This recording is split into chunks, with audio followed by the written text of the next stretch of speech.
یہاں آیت میں یہ بات بیان کی جا رہی ہے، تم ہدایت پر ہو نا، دوسروں کی گمراہی تم کو نقصان نہیں پہنچا سکتی ہے، لیکن تم دوسروں کی اصلاح مت کرو، اس آیت میں یہ نہیں ہے۔ کیونکہ احادیث میں اور قرآن میں بھی اللہ تعالیٰ نے کانوا لا یتناہون عن منکر فعلوہ، بنی اسرائیل پر عذاب کیوں آیا، ان سے اللہ تعالیٰ کیوں ناراض ہوا اور انبیاء نے ان پر لعنت کیوں کی؟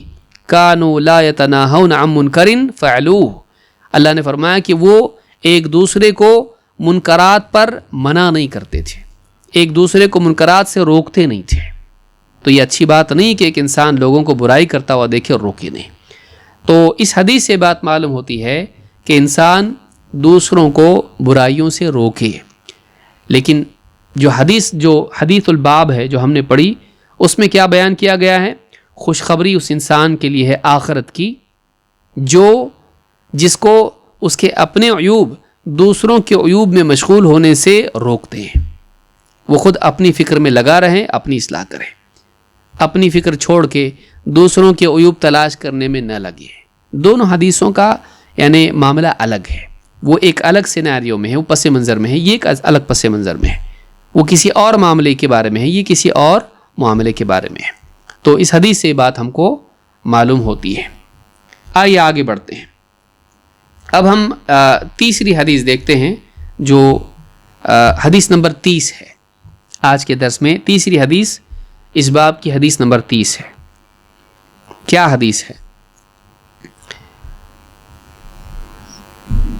وعن ابن عمر رضی اللہ عنہما، یہ حدیث حضرت عبداللہ ابن عمر رضی اللہ تعالیٰ عنہما سے آئی ہے۔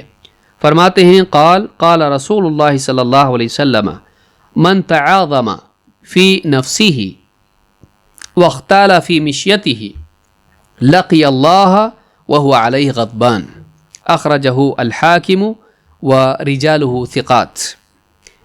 ابن حجر رحمہ اللہ کہتے ہیں کہ عبداللہ ابن عمر رضی اللہ تعالیٰ عنہما سے روایت ہے، فرماتے ہیں اللہ کے رسول صلی اللہ علیہ وسلم نے ارشاد فرمایا، من تعاظم فی نفسہ، جو شخص اپنے جی میں اپنے آپ کو عظیم سمجھے، سپیریئر مانے، جو اپنے آپ کو اپنے دل میں بڑا سمجھنے لگے،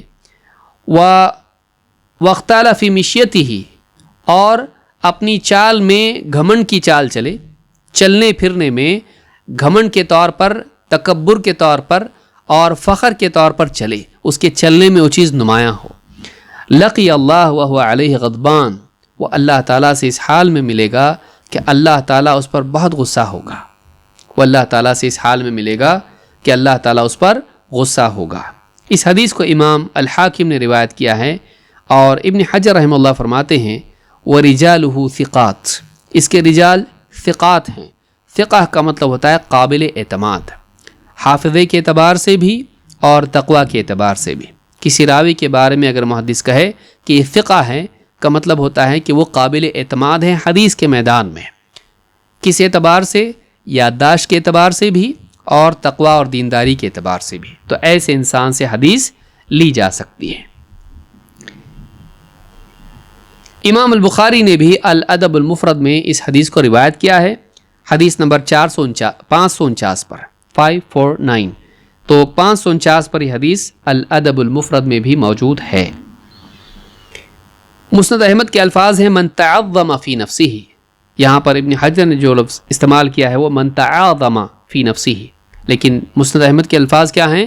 من تعظم فی نفسہ، جو اپنے جی میں اپنے آپ کو عظیم سمجھے، میں بہت عظیم ہوں، میں بہت اونچا ہوں، میں بڑا ہوں، میں بہت زبردست ہوں۔ شیخ عبداللہ الفوزان کہتے ہیں کہ والمعنی من تکبر واعتقد فی نفسہ انہ عظیم یستحق التعظیم فوق ما یستحق غیرہ، یعنی جرم کیا ہے؟ پہلا جرم کیا ہے؟ 2 جرم اس میں ہیں، اس کی سزا کیا ہے؟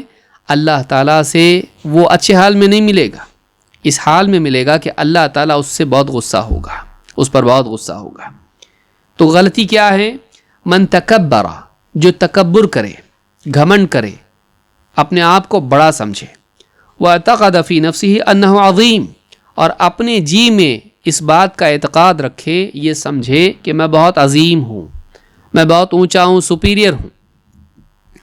یستحق التعظیم فوق ما یستحق غیرہ، میری تعظیم اتنی ہونی چاہیے کہ دوسرے کی نہیں ہونی چاہیے. لوگ میرا احترام کریں، مجھے بڑا مانیں، میری عزت کریں دوسروں سے زیادہ، مجھے خاص جگہ ملے، مجھے لوگ ملے تو خاص طور سے ملیں، میرا خوب احترام کریں، میرے لیے ایسے کلام اور ایسے انداز سے گفتگو ہو جیسی دوسروں کے لیے نہیں ہے. میرا مقام اونچا ہے، میں اونچا ہوں. ایسا اگر کوئی آدمی مانتا ہے تو یہ بہت بڑی غلطی ہے. شیخ عبداللہ الفوزان کہتے ہیں کہ وقتال فی مشیتی ہی، مشیتی یہاں پر حدیث میں جو لفظ آیا ہے مشیہ میم کے کسرہ کے ساتھ میں، یعنی وقتال فخر کے ساتھ گھمنڈ سے اترا کے چلنا، سینہ باہر نکال کے آدمی سر اٹھا کے ایک دم اس طرح سے چلے اور ایک دم لہرا کے چلے آدمی، تو یہ جو ہے وقتال فی مشیتی ہی، اپنی چال میں گھمنڈ والا، فخر والا، تکبر والا طریقہ اپنائیں، اکڑ کے چلے جس کو ہم کہتے ہیں. ای تبخترا و اظہر التکبر، کہتے ہیں کہ وہ ایک دم آدمی گھمنڈ کی اور تکبر کی چال چلے اور تکبر کا اظہار اس سے ہو، اس کے چلنے سے معلوم ہوتا ہو یہ اپنے آپ کو بہت عظیم سمجھتا ہے. بادشاہوں کو آپ دیکھیے کیسے چلتے ہیں ایک دم اکڑ کے. تو کہا کہ ای تبخترا و اظہر التکبر، تکبر کو ظاہر کرتے ہوئے فخر کے ساتھ گھمنڈ کے ساتھ چلے. تو اس کے لیے کیا سزا ہیں؟ 2 غلطیاں، اپنے دل میں اپنے کو بڑا سمجھے اور چلنے میں گھمنڈ کے ساتھ چلے، زمین پر پاؤں پٹک کر یا ایک دم لہرا کر، سر اونچا کر کے، سینہ ایک دم تان کر، اس طرح سے چلے.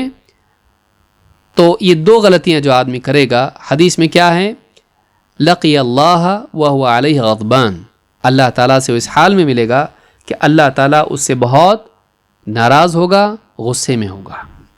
ابن قیم رحمۃ اللہ علیہ فرماتے ہیں وَأَمَّا الْكِبْرُ فَأَثَرٌ مِّنْ آثَارِ الْعُجْبِ وَالْبَغْيِ، کہتے جہاں تک کہ تکبر کا معاملہ ہے، یہ نتیجہ ہوتا ہے انسان کے عجب کا اور بغی کا، یعنی انسان کے اندر عجب ہے، یعنی انسان اپنے اوپر تعجب کرتا ہے، اپنے کو بہت اچھا مانتا ہے، اپنے اوپر جو ہے اپنی آپ کو بہت اعلیٰ سمجھتا ہے. تو اس کا نتیجہ کیا ہوتا ہے؟ آدمی کے اندر گھمنڈ پیدا ہوتا ہے. اپنی خوبیوں پر نگاہ اور اپنے عیوب کو نہ دیکھنا، اپنی خوبیوں کو دیکھ کر اس میں خوش ہونا، یہ عجب ہے. عجب کس کو کہتے ہیں؟ میں ہوں، جسے آئینے میں دیکھ کے آدمی کہ کیا زبردست آدمی ہے. تو آدمی جو ہے یا اپنا ویڈیو دیکھے، اپنا فوٹو دیکھے اور اس میں دیکھ کے اپنے آپ کو سراہے، کیا آدمی ہے، کیا زبردست ہے، یا عورت ہے اپنے آپ کو سراہے کہ کتنی خوبصورت ہوں میں. تو اس طرح سے اپنے آپ کو دیکھ کر تعجب کرنا، سراہنا اور اپنے آپ کو دیکھ کر خوش ہونا، اس اعتبار سے کہ جس میں گھمنڈ کا شائبہ ہو.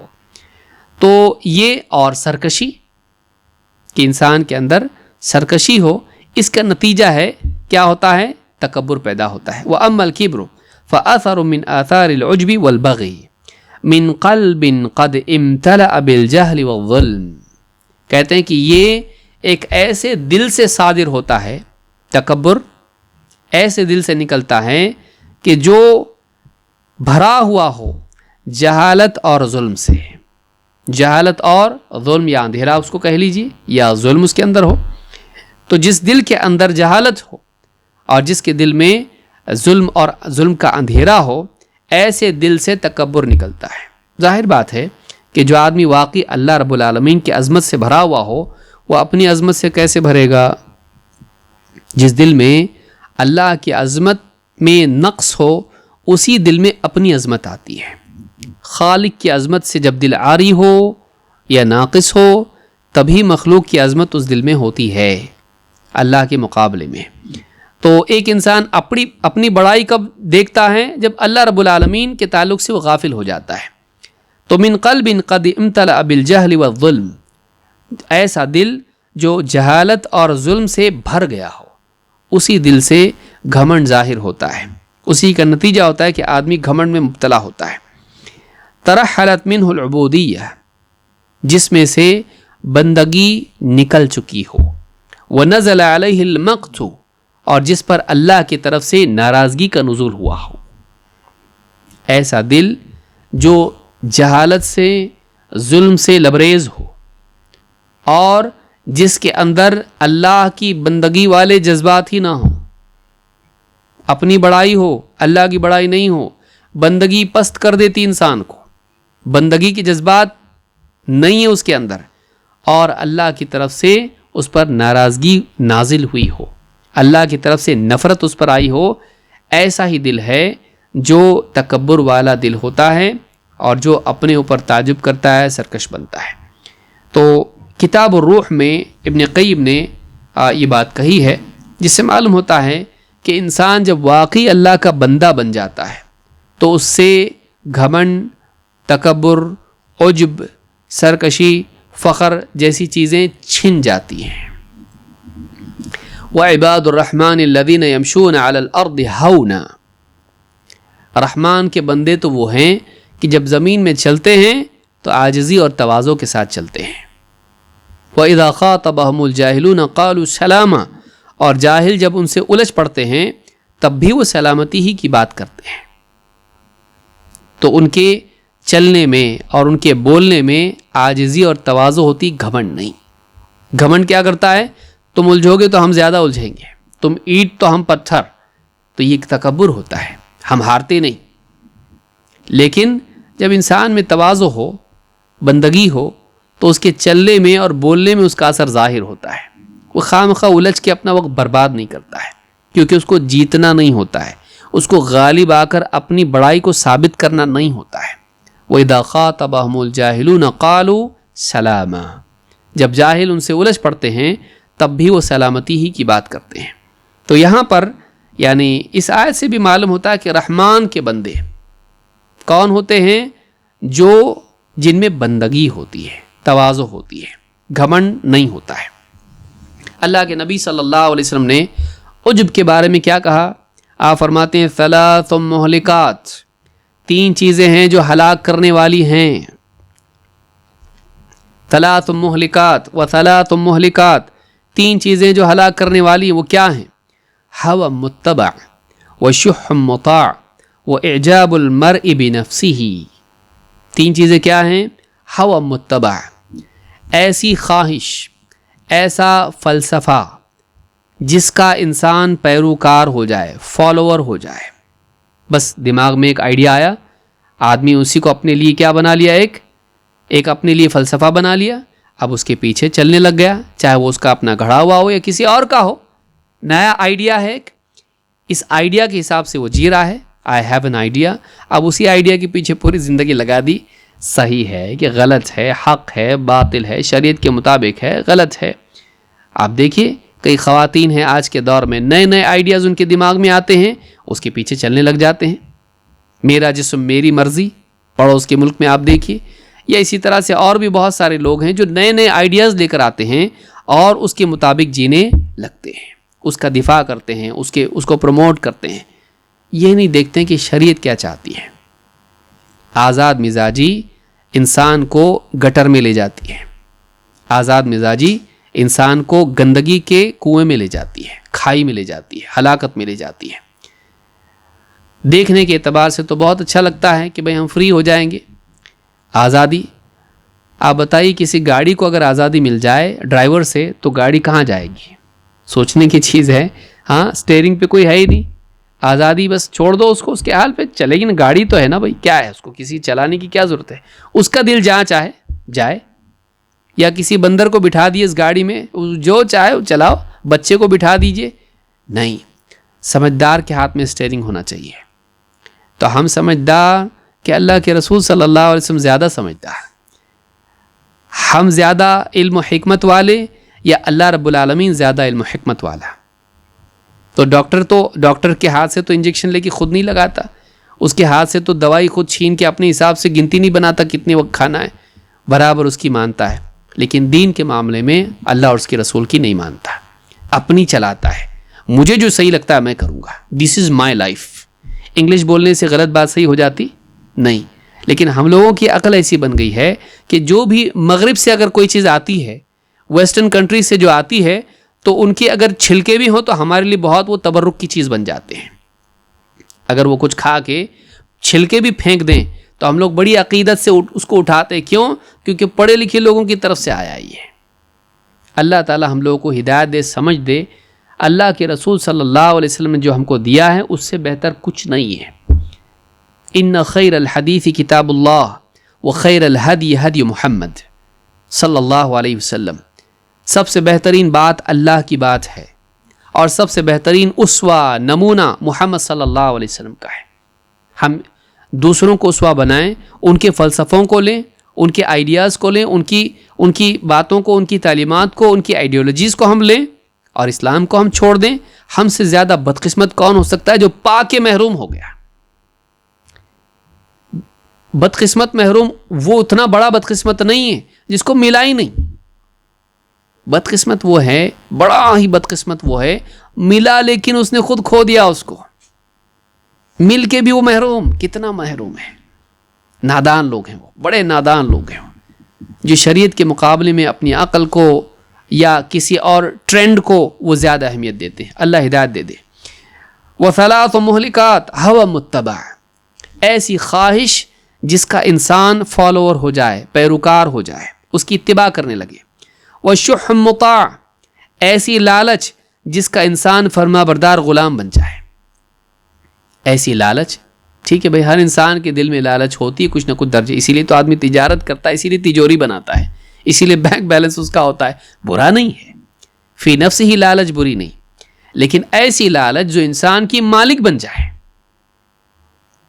پھر وہ صحیح غلط کو دیکھنے کی بجائے فائدہ نقصان ہی کو دیکھنے لگے. وہ دینے کی جگہ بھی بچانے لگے، جہاں دینا فرض ہو وہاں بھی وہ روکنے لگے.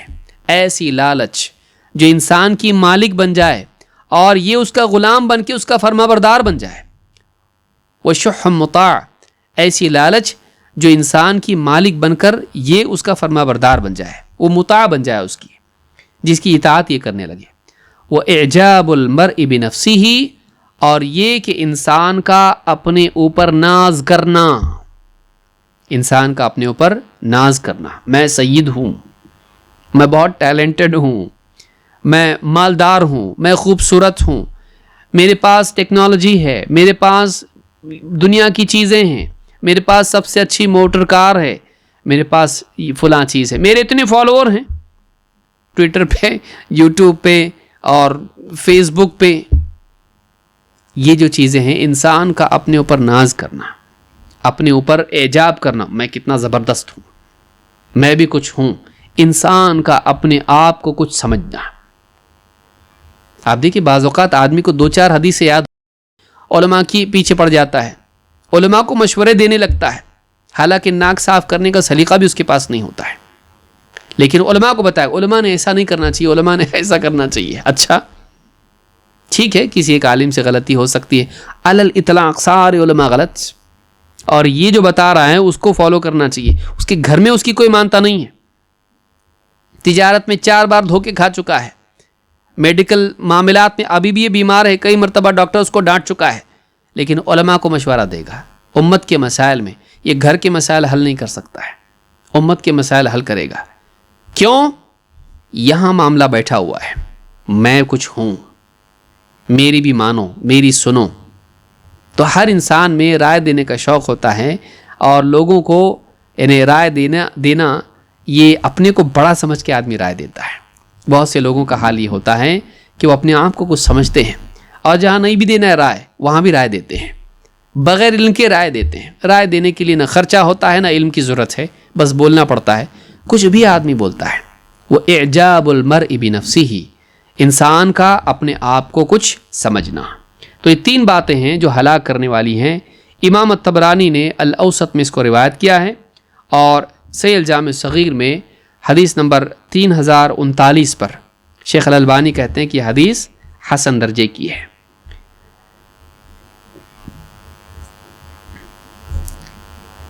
اللہ تعالیٰ قرآن کریم میں فرماتا ہے وَلَا تُصَعِّرْ خَدَّكَ لِلنَّاسِ وَلَا تَمْشِ فِي الْأَرْضِ مَرَحًا. لوگوں سے منہ پھلا کے پھیر مت. وَلَا تُصَعِّرْ خَدَّكَ لِلنَّاسِ. لوگوں سے اپنے گال پھیر مت، منہ پھلا کے ان سے بات مت کر یا ان سے اعراض مت کر. جیسے بہت متکبر لوگوں کی عادت ہوتی ہے, کوئی بات آدمی ان سے کرا تو کہیں اور دیکھیں گے کہ یہ بہت بڑا آدمی ہے, تو اس لائق نہیں کہ میں تجھ پہ توجہ دوں. لوگوں کا حال ہوتا ہے. اب دنیا میں بہت طرح کے لوگ ہیں, رنگ برنگے لوگ ہیں, وہ اپنی بڑائی کو جتانے کے لیے بہت کچھ کرتے ہیں. کہ کوئی آدمی ان سے بات کر رہا ہے تو وہ دوسری طرف دیکھے گا یہ بتانے کے لیے کہ میں بہت بڑا آدمی ہوں, اتنا ایک دم توجہ سے تجھ کو دیکھوں تو اتنا بڑا ہے تھوڑی ہے, تو میں کہیں اور دیکھوں گا. لوگوں کو چھوٹا محسوس کرانے کے لیے ایسا کرتے ہیں. تو کہا وَلَا تُصَعِرْ خَدَّكَ لِلنَّاسِ وَلَا تَمْشِ فِي الْأَرْضِ مَرَحًا, اور زمین میں اترا کر مت چل. ان اللہ لا يحب كل مختال فخور, اللہ تعالیٰ ایسے انسان کو پسند نہیں کرتا ہے جو اکڑ کے چلتا ہے اور فخر کرتا ہے. اللہ تعالیٰ ایسے انسان کو پسند نہیں کرتا جو اکڑ کے چلتا ہے, مختال اور فخور ہو. فخور فخر کرنے والا, بات بات پہ فخر کرتا ہے. ہم یہ میں نے میری ہسٹری تم دیکھو معلوم پڑے گا, اور میں اتنا میری اتنے اچیومنٹس ہیں, اور میں اس خاندان کا ہوں, اور میں ایسا ہوں, میری یہ کوالیفیکیشن ہے. فخر کرنے والا اللہ تعالیٰ ایسے انسان کو پسند نہیں کرتا ہے. یہ سورہ لقمان میں آیت نمبر 18 میں اللہ نے کہا ہے. اللہ کے نبی صلی اللہ علیہ وسلم فرماتے ہیں خرج رجل ممن کان قبلکم, تم سے پہلے کا آدمی تھا, اپنے گھر سے نکلا, فی حلۃ لہو, اپنے ایک لباس پہن کے, خاص زینت والا لباس پہن کے, یختال فیہا, اور اس میں اکڑ کے چل رہا تھا. گھر سے ایک دم زبردست لباس زیب تن کیا, پہنا, اور اس کے بعد اکڑ کے چلنے لگا زمین پر. فَأَمَرَ اللَّهُ الْأَرْضَ فَأَخَذَتْهُ فَهُوَ يَتَجَلْجَلُ فِيهَا إِلَى يَوْمِ الْقِيَامَةِ فَهُوَ يَتَجَلْجَلُ فِيهَا أَوْ قَالَ يَتَلَجْلَجُ فِيهَا إِلَى يَوْمِ الْقِيَامَةِ إِلَى يَوْمِ الْقِيَامَةِ. کہا کہ اللہ تعالیٰ نے زمین کو حکم دیا تو زمین نے اس کو دھنسا دیا.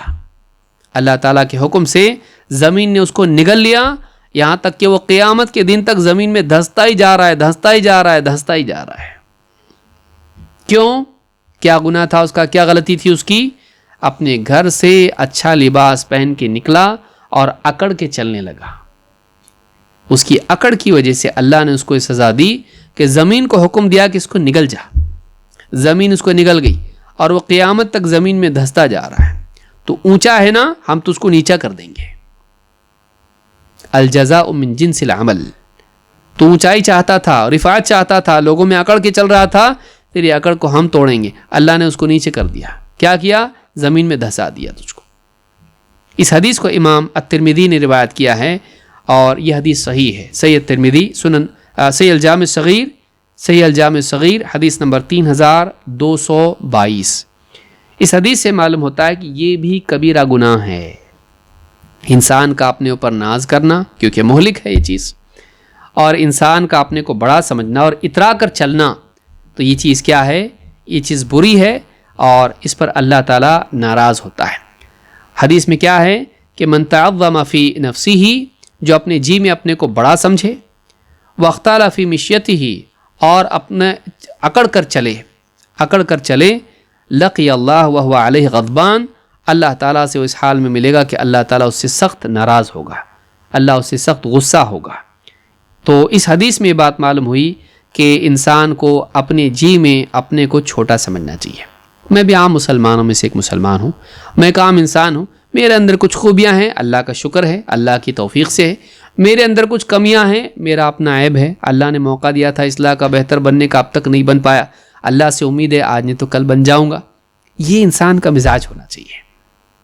اللہ کی عطا کی ہوئی خوبیوں پر شکر کرے, اپنی طرف نسبت نہ کرے, میرا کمال ہے, اللہ کا احسان ہے, اور اپنی جو کمیاں ہیں ان کی نسبت اپنی طرف کرے, اور یہ مانے کہ میری کمیاں ہیں, یہ میری کوتاہیاں ہیں. اللہ سے امید رکھے کہ اللہ اس کو بہتر بننے کا موقع دے گا. یہ صحیح ایٹیٹیوڈ ہے انسان کا زندگی میں جینے کا. شکر اور ندامت دونوں کو ساتھ میں لے کر چلنا, اپنی اصلاح کی فکر اور اپنی خوبیوں پر اللہ کا شکر, ان کے ساتھ آدمی زندگی میں آگے بڑھے, ایسا انسان بیلنسڈ آدمی ہے. اپنی خوبیوں پر فخر کرنا یا اپنی غلطیوں کو دیکھ کر اللہ کی رحمت سے مایوس ہو جانا, دونوں بھی غلط ہے. امید اور شکر کے ساتھ آدمی چلے, تواضع کے ساتھ آدمی چلے, یہ آدمی دنیا میں بھی کامیاب ہے، اور لوگ بھی ایسے انسان سے محبت کرتے ہیں۔ اکڑنے والے سے کوئی محبت کرتا نہیں، سامنے تعظیم کرے گا، پیچھے غیبت کرے گا، سامنے بولے گا۔ ہر اکڑنے والے کو کچھ خوشامدی مل جاتے ہیں، وہ کہے گا میں بہت زبردست ہوں، ہاں صاحب آپ بہت زبردست ہیں، آپ سے زبردست کون ہو سکتا ہے، آپ کی طرح تو کوئی پیدا ہی نہیں ہوا 100 سال میں، تو بولیں گے بولنے والے، ان کا فائدہ ہوتا ہے اس لیے بولتے ہیں۔ منفعت پسند لوگ ایسے گھمنڈی لوگوں کو جھوٹی خوشامدی مل جاتے ہیں، لیکن پیچھے کہیں گے بے وقوف آدمی ہے، کیا سمجھتا ہے اپنے آپ کو، پیچھے آپ کی برائی کریں گے۔ اللہ ہم سب کی حفاظت کرے۔ لیکن اگر آدمی تواضع والا ہو تو اس سے لوگ محبت کرتے ہیں، اس سے لوگ محبت کرتے ہیں، نفرت نہیں کرتے ہیں۔ اللہ تعالی ہم سب کو ان نفسیاتی، سائیکولوجیکل یا اخلاقی برائیوں سے اللہ تعالی ہم کو محفوظ رکھے، اور ایک اچھا مسلمان بن کر اچھے اخلاق کے ساتھ زندگی گزارنے کی توفیق عطا فرمائے۔ اقول ھذا واستغفر اللہ لی ولکم۔